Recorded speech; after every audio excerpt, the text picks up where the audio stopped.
Welcome to Newslaundry Chota Hafta. For the full episode, subscribe because it is behind the paywall and only subscribers get access to uncut, complete content. Newslaundry Hafta is our weekly wrap of all that made the news, all that didn't, and all that should have and all that shouldn't have. We agree, we disagree, we critique, and occasionally we beat each other up. But it's all good fun. Subscribe. This is a Newslaundry podcast and you're listening to NL Hafta.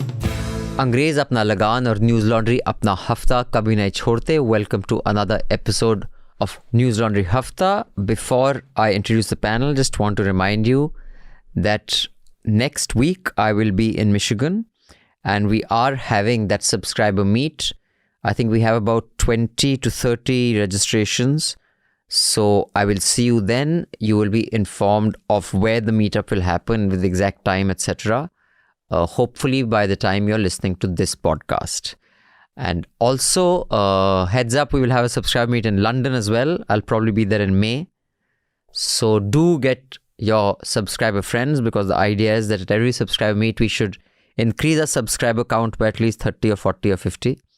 So get a friend who you think would appreciate news that is supported by subscription and not advertising. You had a very big one in London, no? Yeah, the last year. One was pretty well attended. Yeah, it was very well attended.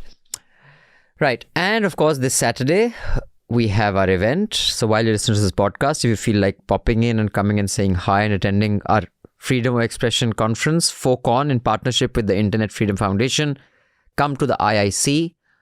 And it'll be fantastic conversations, hopefully.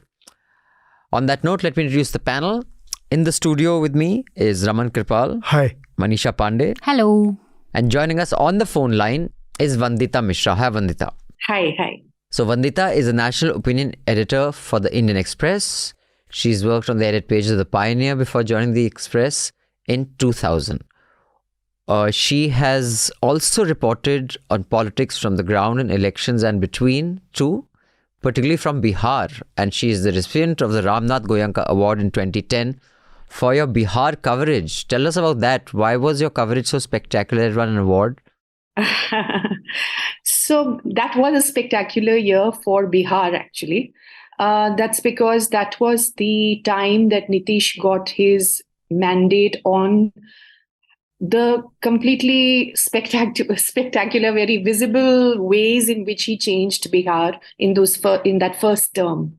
So from, the cycle scheme for schoolgirls to building roads to bringing law and order in check, restoring, in a sense, the authority of the state.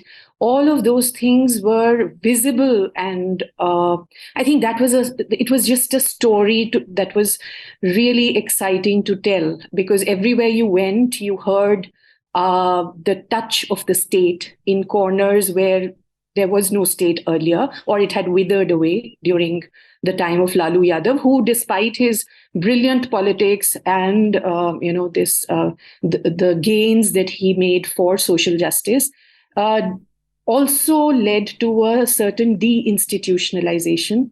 And Nitish came, and in that first term, he reversed it and built new things at a tremendously visible pace. And covering that was what got me the award. So I think it was actually the story of Bihar, which was really racy and visible at that time. And what did you do differently that others didn't? I mean, of course, it's very difficult to scrutinize your own work. But if I were to just to ask you, because, young journalists listen to this podcast, what is it? Because if that was the story of Bihar, that was the story of Bihar as you told it, or was that the story of Bihar, but what did you do differently that others couldn't communicate that clearly? Without second guessing what the guys who gave me the award saw in my stories. But what I did was that I went from one corner of Bihar to another, following. In fact, I didn't know when I set out on my journey what I would find. And I knew that things were changing, and I knew that with this election, those changes would be up for the vote. People would be looking at those changes and voting or not voting for them. And it took me by surprise. Like, for instance, this cycle scheme for girls, it had come up, but it hadn't been, I think, declared the huge success that now everybody sees it as it to be. But what I found was that when I was asking questions, for instance, in one corner of, in one village in one corner of North Bihar, and then I went to South Bihar on looking for some other story, and then I just asked them about the cycle scheme, and everywhere, because I found it had reached everywhere, I started ticking that box. Whenever I would go to a new village, a new district, I would ask them about whether they got that cycle scheme there. Any young girls had got that cycle, so which would make it possible for them to go to school after class 10 also, if the school was in a village outside there. Far away. Or it was far away from the village. Otherwise, they would drop out. So It was that kind of difference that it made. So there were many of these things which, again, law and order.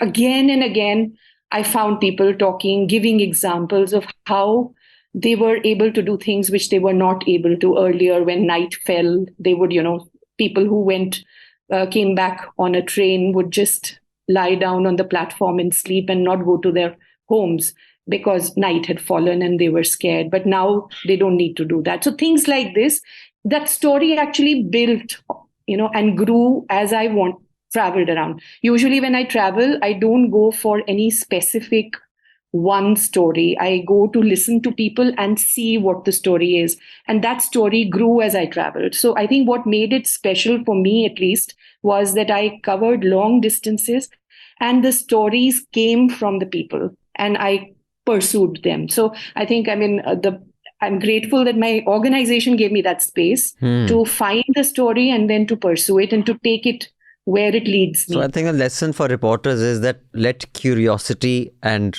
discovery lead you rather than a preconceived idea of what you should or should not find as a journalist. Great. So before we get into a detailed discussion with the panel, Manisha will give us the headlines of the week, and it was a news-packed week. Very, very. The assembly polls in Karnataka will take place in a single phase on May 10th, and the counting of votes will take place on May 13th. Meanwhile, the Congress on Sunday said that it will restore 4% reservation given to Muslims under OBC category in Karnataka if they come back to power. Because that's been withdrawn by the government. And so Manisha will be travelling in Karnataka, as will two other reporters, if not three. Two reporters and Manisha and Atul. And and 3 producers. So I'm putting it out there. We will have an NL Sena up. Yeah. Do contribute so that these guys can travel as much as Vandita did. We may not have the budgets of the Express, but if the NL Sena can top up as much as possible, then we can make sure that all 4 teams can travel across Karnataka, because that's a big election. Without holding any debate, the Lok Sabha on Thursday approved the union budget with an expenditure of around rupees 45 lakh crore for the financial year 2023-24. Rahul Gandhi has been disqualified as Member of Parliament after his conviction in a defamation case. He says he will continue to ask questions on PM Modi and industrialist Gautam Adani. Meanwhile, it's been like protest season since this disqualification. All parties have come together and kind of backed Rahul. We will discuss that in detail. The whole bunch of protests, the speeches in Parliament, Opposition MPs turned up wearing black clothes. There was IYC protest. Kejriwal and Mamta kind of launching their own protests. So lots of action on that front. Meanwhile, the Lok Sabha Secretariat on Monday asked Rahul Gandhi to vacate the government bungalow allotted to him. And he said, I will do it. I will follow your... That was very quick. Usually people stay there was no dilly-dallying. 6 months, I think, is given. No, 6 months is given to him. 1 month is given to him. But pehle 6 months dete the na? No. After 1 month, I think you can still retain it for 6 months by paying rent. Commercial. Correct. Right.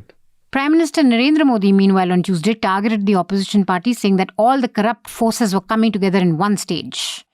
This was at the inauguration of BJP's newly constructed office complex.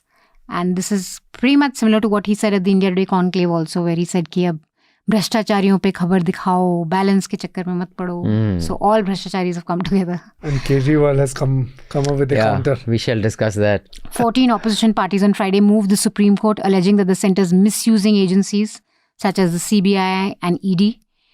The Supreme Court on Wednesday observed that hate speech would end if politicians stop misusing religion. This is very heartening to read, but also just harks back to way simpler times. Yeah, don't misuse religion. But, okay. I mean, again, that's a slippery slope. But we can discuss this in some detail Yeah. at some point. But yeah. Meanwhile, the Supreme Court on Friday also set up a bench to hear a batch of petitions challenging the premature release of 11 convicts in the gang rape of Bilkis Bano and the murder of 14 persons during the 2002 Gujarat riots. One of the 11 men who was convicted in the case and was released prematurely last year was seen at a government event with 2 BJP MPs and MLAs in Gujarat's Dahod district. One 2 of each. BJP leaders, One one MP, MP. one MLA. But I think it's heartening to see that the Supreme Court has asked for all the papers that led to this. I mean, if they can reverse this, it'll be a direct confrontation with the government, I think. And then the gloves are off. Right. It's clear who's protecting what.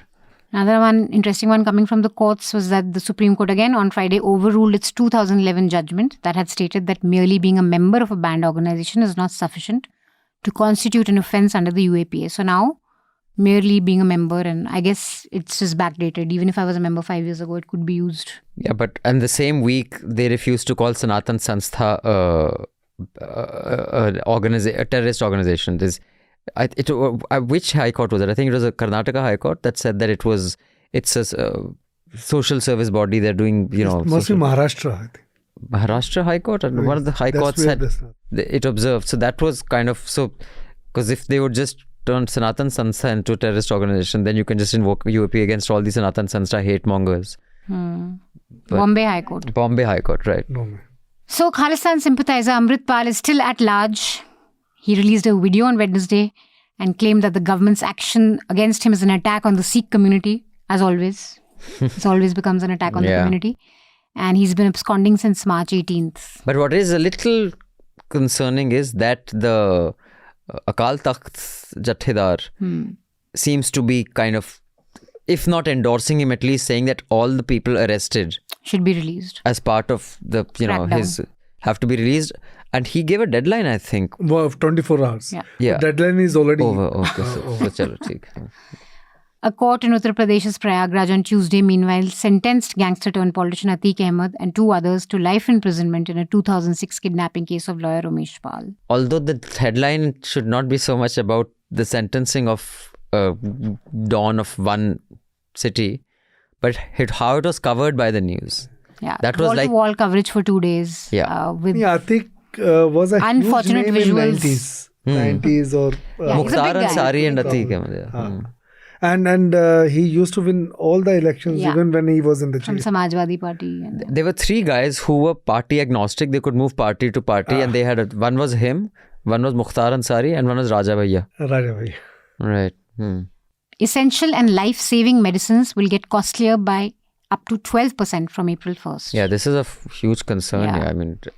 And another not so great week for Adani. The Fitch report says that 2 Adani entities face contagion risk. And their mid-caps also had some serious downward movement in the stock price this week. In the 2008 Jaipur serial blast case, which killed 71 people. 71. The Rajasthan High Court has acquitted all the accused and they've ordered a probe against the police. Because it's the most shoddy investigation. It was a very shoddy investigation. And in fact, these people were convicted, for life sentence by a lower court. So now after that, the case went to the High Court, and where the High Court observed that the investigation was really shoddy and the officers even didn't know the basics. So they have spelled out and they have asked to, investigate these police officers. On Dhoklam, the Bhutanese PM says that China has an equal say in resolving the border dispute. This statement contradicts his previous statement from 2019. Where he basically said that it's, you can't disturb the... So what could we have done to piss off the Bhutanese? They are the gentlest and most benign. Maybe he's just being realist. There are 3 countries involved here. All 3 have to come together and talk. The subscription model followed by digital media platforms can be used by unscrupulous elements to pump money. I'm so hopeful of the model that मेरे से पढ़ा भी नहीं जा रहा है. I'm saying scrupulous to pump money and foment trouble in Jammu and Kashmir. That's what the State Investigation Agency has said in its charge sheet filed against the NIA, filed in the NIA court in Jammu. And then, Also, they've gone at Reporters Without Borders. Yeah. They are, a shady organization and they're subverting free press in countries. I mean, just the big laughing stock of themselves. Yeah, these investigating agencies. What can? And the best thing is, some people pointed out on Twitter. So this is an Express story. I think it's an Express break, if I'm not mistaken. No, the Arun, my old colleague, when I was in Jammu and Kashmir, he was my deputy. And it's behind the paywall. So when you click on it, it says subscribe to Indian Express. So a lot of people have screenshotted that and said, okay. Meanwhile, I read it in the paper. Yeah. Israel's embassies have been shut down across the world, including India, following an instruction from the country's Labour Federation to its staff to join protests against the proposed judicial overhaul. And so overwhelming was the protest. I mean, the news report that I saw said 10% of Israel's population was out on the streets. 10% of the entire population of the country.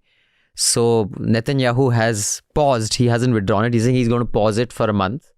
His judicial, toning down the judicial power of the judiciary and tweaking the policy. But America and Israel are making catty snarks at each other, with Netanyahu's son saying he should have been made Minister of External Affairs. He said this entire trouble in Israel is being fomented by US. 10% of the population of Israel is out there because US has told them to be. Anyway, on that note, we shall get on with the rest of the podcast. So, but it's clear that there are churnings of all the, opposition parties coming together. And there was 2 huge protests in Delhi. One by the Youth Congress, where clearly it's illegal to protest anymore because they weren't even letting the Youth Congress guys come out of their own office. The cops had completely shut that down. They denied permission to hold a protest at Rajghat. They denied permission to hold a protest at Jantar Mantar. So I'm wondering, is it even legal to hold protests now, or you will just never get a opportunity? So that's the context we're in now. Well, if you want a religious procession, yes, you will be allowed to. Yeah, that you can. Political now. So that is the context. So what do you make of this, Manisha? I think, look, when it comes to the action by CBI, ED and IT, there is some consensus. And I think that's because everyone's feeling the heat. And you've had multiple articles now that say that since 2014, the cases have gone up, conviction rates are low. It's opposition parties. The moment you shift, I mean, what Kejriwal in that sense is saying in Vidhan Sabha is facts, right? That you move to BJP and suddenly the cases disappear.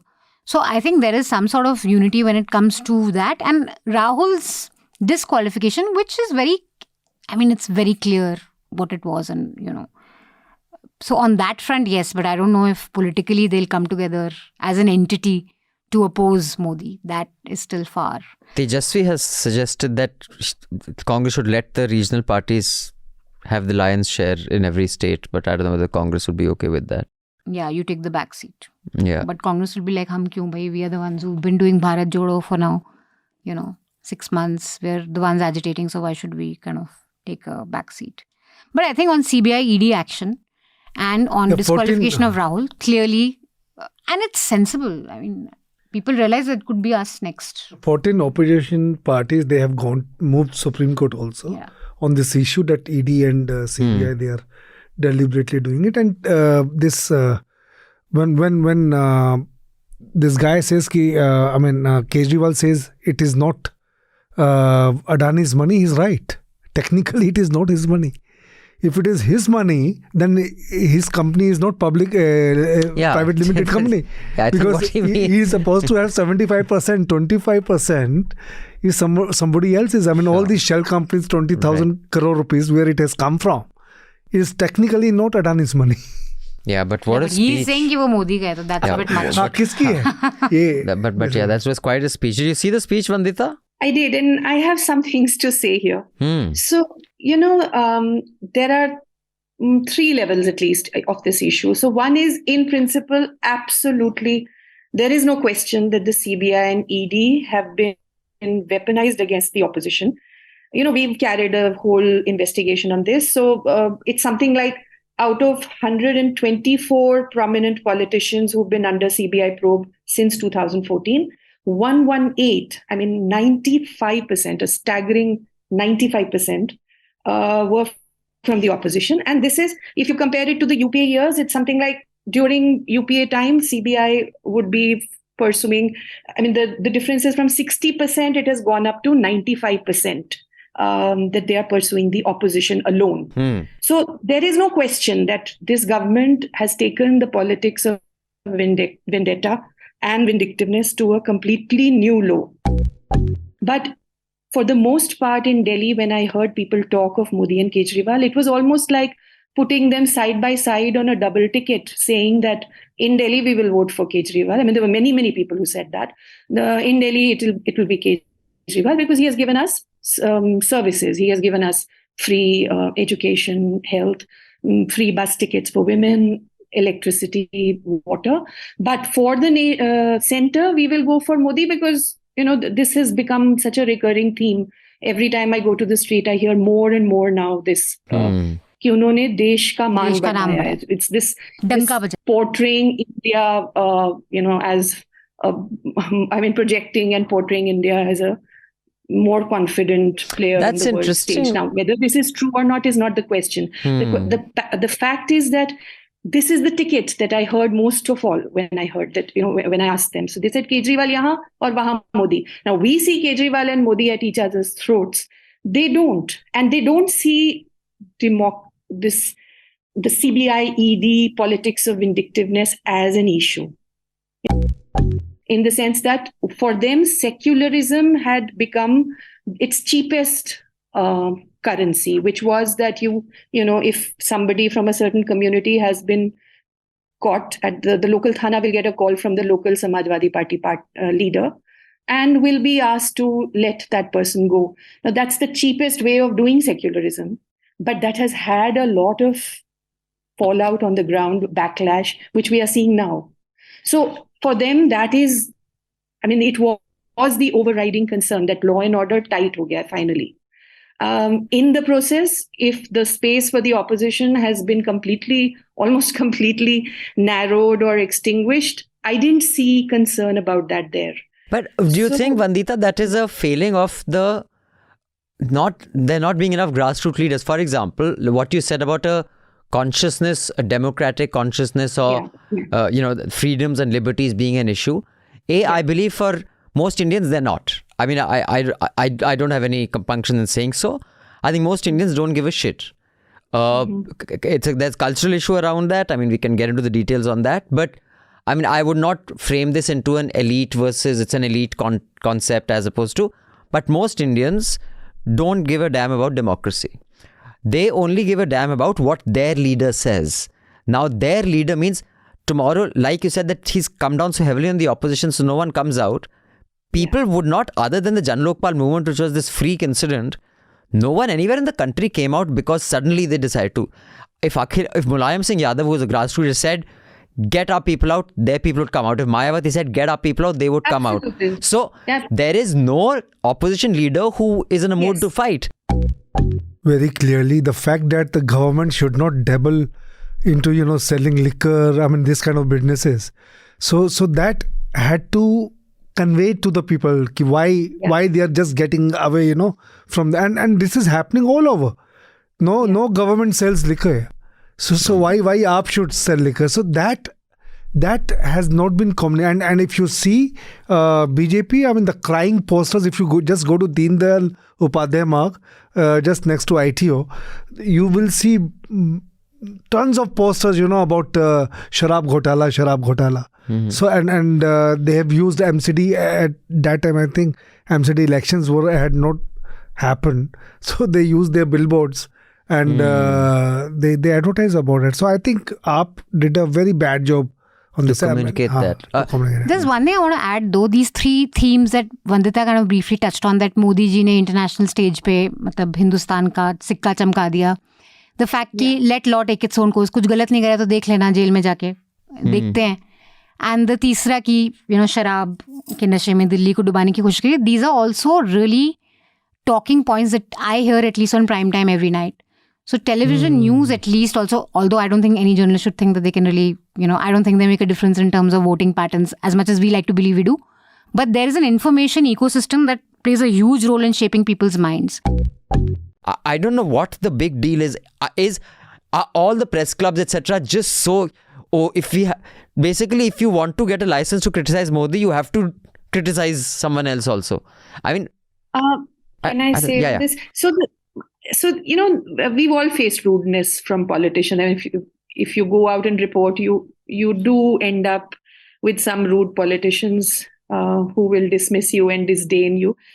But I think that was not the real problem here. The real problem was the imputing of motives, that if you are asking me a question, then it has to be from a place of, that you are a BJP stooge. Now, I think why it matters that we should call out Rahul Gandhi when he says that is because that's exactly what the BJP does all the time. If you criticize the BJP, then you are anti-national. If you criticize the BJP, then you are, basically, you are anti-national if you criticize the BJP.